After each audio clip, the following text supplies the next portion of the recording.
Hello po, good morning po sa ating lahat. Sa lahat ng viewers, magandang umaga po sa inyong lahat. So, hi ka te. Hello po. Sa mga viewers natin na masugid na nanonood. So, ngayong araw na to mga kainday, meron po tayong aplikante ngayon. So, magkukwentuhan po muna tayo mga kainday ha, bago natin sabihin kung magkano yung nakuha niyang sahod.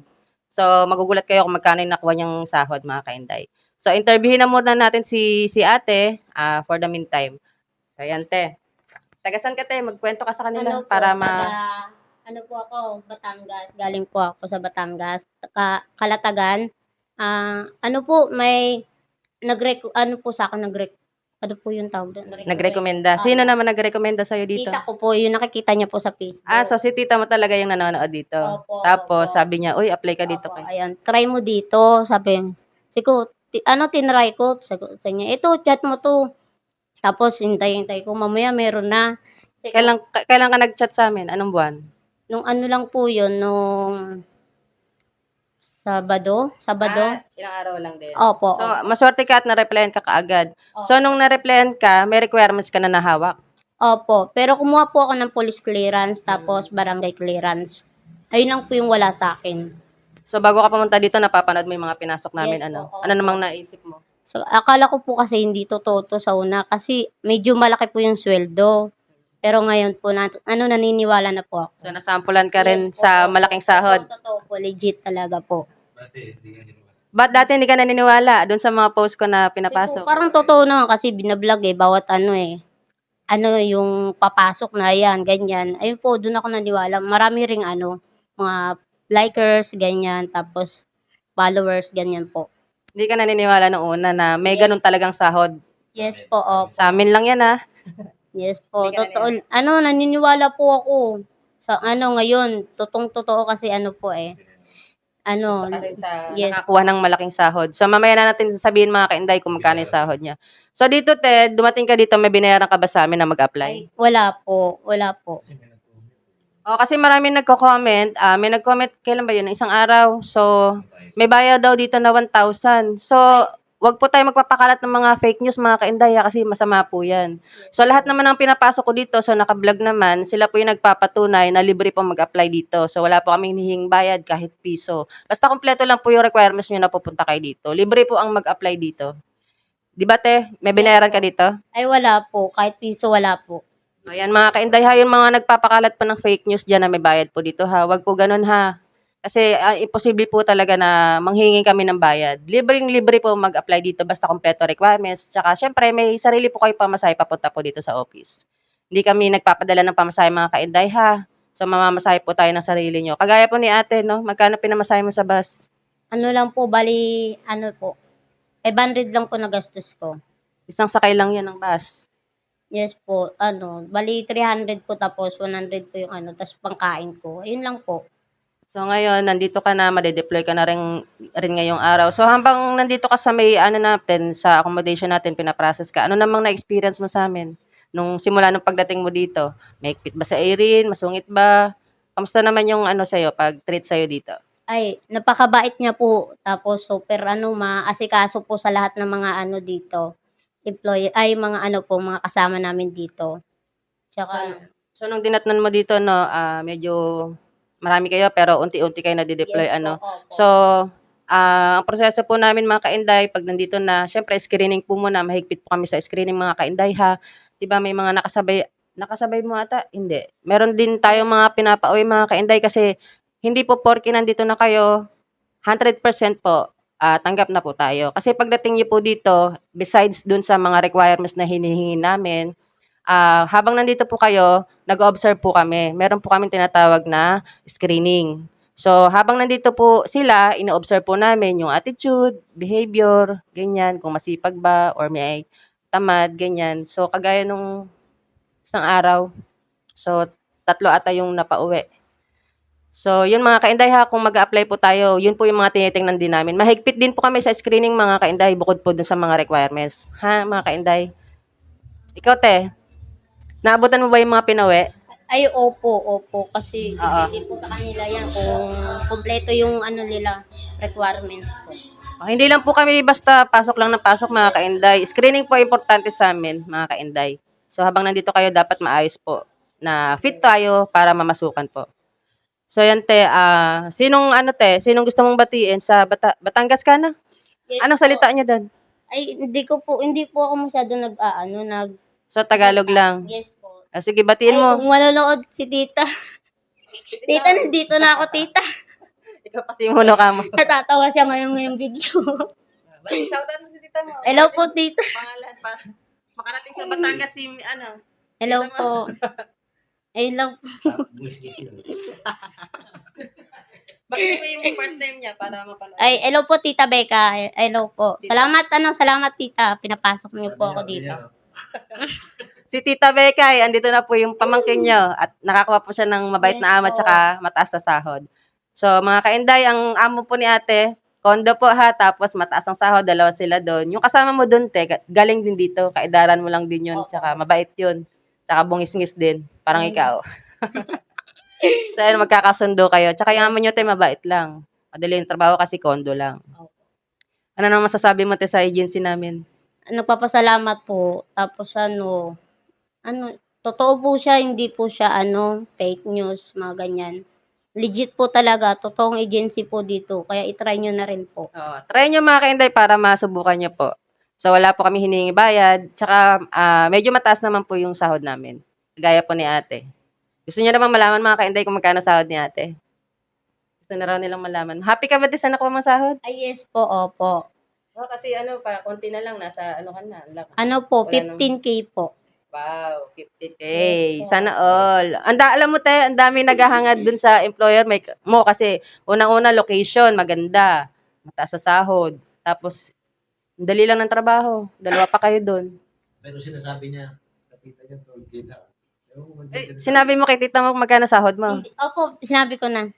Sinabi mo na yung totoo. Opo. Oh.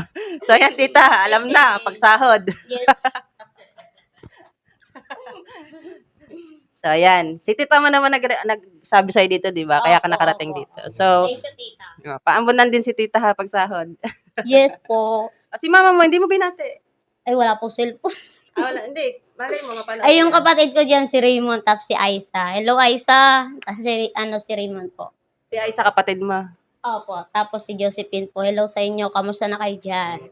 Nasa probinsya. Nasa Dumaguete. Yung mga katagay mo dun sa inyo. Baka may gusto kang batiin. So yan mga kainday, ngayong araw po yung deployment ni ate. So, kumpleto na rin po kasi siya ng requirements nung pumunta siya dito. Kailan ka dumating nga ulit tayo? Kahapon? Kahapon lang po. So kahapon. So ngayong araw na to, wala pang 1 day, deploy na po siya. Actually, no, ginabi ka na nga rin sa biyahe, no? Ay, opo. Gabi na po yun. Mga 8, ganyan. Oo. Actually, mga kainday, close na kami, no? Pinagbuksan lang. Ayan, Taya, special ka pa. Pinagbuksan kita kasi dumating ka. Expect naman. Pero in-expect naman namin siya, kainday, kasi bago siya umalis sa kanila, magka-chat na po kami. So, dun sa may mga nais mong pumunta dito, by schedule po talaga kami dito. Kailangan ma-screen po muna kayo sa chat ha, para hindi po sayang yung biyahe natin papunta dito. Kasi unang-una, screen po muna kayo, requirements, kung ganyan, na may employer na kayo bago po kayo pupunta dito. Para mabilis lang po ang proseso. Busy ka, dito lang. Then, abutan mo nung marami kayo, no? Marami tayong Ay, opo. busy. Opo, ang dami po namin dito. Konti na lang kami dito, 2 na lang. Tapos yung isa, paalis na rin. So, na-deploy na po kasi yung mga kasama niya. Ay, opo. Wala po silang time. Anong masasabi mo dun sa mga nagko-comment na matagal mag-reply si Irene? Ano po, sa super busy po nila kasi marami pong ginagawa dito. Hindi po agad-agad po ma-chat ni Ma'am Irene. Kagaya po ngayon mga kainday, nagbablog ako. So yung mga nag-message po diyan, umiilalim na. So dun sa mga nagko-comment po mga kainday ha, hintay lang po sa reply at mare-replyan din naman po kayo. Pero make sure lang mga kainday dun sa mga mag-a-apply tsaka sa magcha-chat ha, dapat may requirements na. Kung nasa malayong lugar pa po tayo, nasa abroad pa or walang pamasahe, walang requirements, wag na po muna tayo mag-apply ha, kasi yung bibigyan natin ng chance yung iba na kumpleto na yung requirements, makakapunta na ASAP, para at least hindi po sila natatabunan. Kasi mas marami pa po talaga yung malayo pa lugar, nasa abroad pa, or walang pamasahe, or walang requirements, nag-a-apply na. So, kaya natatabunan po yung talagang desidido magpunta na tapos yung kumpleto na requirements. So, hayaan na po muna natin sila. May nagtatanong kung may age limit. Sa amin po walang pong problema yung age kasi mas madali nga kami makakuha kung kahit anong edad, eh. Ang problema lang po kasi mga ka-Inday kung papuntahin ko kayo dito, tapos sabihin sa'kin ng employer na, "Oh, Irene hanggang dito lang ako na-age ha." So, ano lang kayo dito, mai-stock lang po kayo dito tsaka masasayang lang po yung pamasahe natin. Papuntahin ko kayo dito tapos hindi naman pala swak dun sa hinahanap ng employer. So, maano kayo dito, matatambak, yung matetenga. So, 'pag gano'n mga ka-Inday, antay-antay lang po tayo. Kasi may employer din naman na willing dun sa Fortis, ganyan. Depende po kasi sa ano, sa employer kung ano po yung hanap nila. Hindi po kami may gusto ha, employer po. Employer po kasi masusunod kasi sila po yung kukuha ng kasambahay. Tsaka sa dalawang position, job position na available, 1,000 sila. Magagalit yung 900. Hindi lahat may lahat. O, tsaka mga ka-Inday, sa dami ng nag-a-apply, hindi po lahat yon magkakaroon ng slot. Kasi, kunwari, ang hiring, may yaya newborn dito, kunwari, 3 lang ngayong araw. Sa 900 po nag-a-apply, hindi po tayo lahat makakuha ng slot. Siyempre, kung ilan lang po yung employer na available natin para dun sa newborn yaya, yun lang po ang kukunin natin. So, paunahan lang po kung sino yung may requirements na kumpleto, tsaka makakapunta agad. Yun po yung mauna dun sa slot. So, tiyaga-tiyaga lang din. Tsaka wag po tayo magagalit mga ka-Inday kung hindi po kami nagpo-provide ng pamasahe or kung libre requirements. Kasi hindi po gano'n yung ano namin, proseso. So, ang proseso po namin mga ka-Inday, dapat po may sariling pamasahe, tsaka sariling requirements po. Hindi po kami nagpo-provide din ng requirements.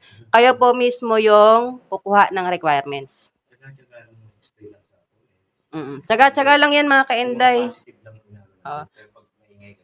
Pag hindi po ma-replyan agad sa comment, intay-intay lang po ha, wag po magagalit. Kasi pag maingay. Kasi pag magagalit tas maingay, tatama rin pong mag-reply sa inyo. Mas lalong hindi po kayo re-replyan pag ganun. So, mamimili rin ako, nag-screen din ako kung sinong matyaga, yung hindi siya maingay, yung hindi siya nangaaway. Yun po. Yun po yung ipapasok ko, yun po yung kukunin ko mga ka-Inday ha. Kasi pag maingay, tas nangaaway, yun, hindi po pwede ipasok pag ganun. So, yan, te. Ano masasabi mo? Nagtitingin po ako kay Ma'am Irene, tas lalo na po sa tita ko. Sa mga nagka-comment na Ano po, matagal mag-reply, ano masasabi mo sa kanila? hintay-hintay lang po kayo, baka kayo na po ang susunod i-replyan ni Ma'am Irene. Medyo busy lang po. So, yun na, mga ka-Inday, narinig niyo po ha, talagang busy lang po kami. Kaya hindi po ma-replyan yung iba. So, ngayong araw, te, mahatid ka na ng amo mo. Yes po. Tapusin mo yung kontrata mo doon, te, ha? Thank you po, Ma'am. Kasi yung isa doon, nagustuhan nila, ma'am. Opo. So, sana ganun ka rin, ha? Ay, opo. Sana magustuhan ka rin nila. Yes. Yung gusto nila, ma'am, yung energetic, mapagmahal sa bata, naipaglaro sa bata, ituring mong Opo. anak nila. Opo. So, yan. Laking sahod nito, ha? Opo. So, yan, mga ka-Inday, siguro hanggang dito na po muna. Meron pa po tayong mga natitirang mga slot, mga ka-Inday, ha? So, PM lang po kung sinong may gusto at sa kumpleto po yung requirements. So, yan. By the way pala, te, mapopost ka dun kay Irene, sa Facebook namin kay Irene Salas, tsaka Ay, dun opo, sa opo. YouTube namin kay Endaisky, ha? Kilala mo si Endaisky? Opo, ikaw. So, yun. Mga ka-Inday, hanggang dito na po muna tayo, ha? At baka mamaya or bukas po ulit. So, yan. Bye-bye!